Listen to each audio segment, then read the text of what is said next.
commence la série durabilité en avant du premier bâtiment qui a été fait en isobloc. C'est un bâtiment industriel à Repentigny.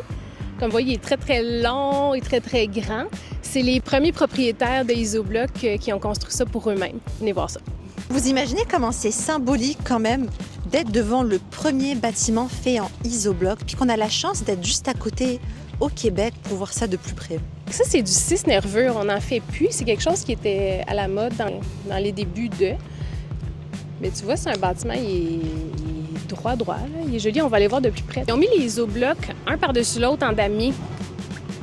On suggère plus ça maintenant. On les fait en décalé. C'est plus stable pour l'étanchéité à l'air et à l'eau.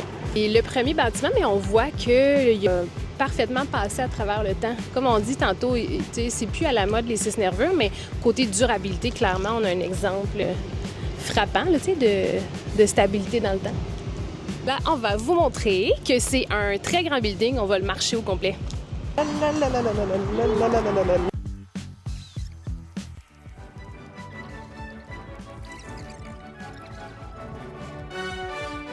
A few moments later.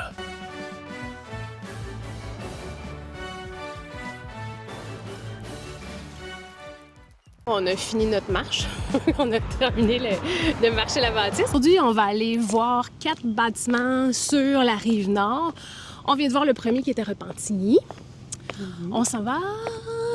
On va aller à Terrebonne. Le bâtiment dans l'école, pas dans l'école, mais sur le terrain de Armand Corbeil. On va aller voir ça. Ouais!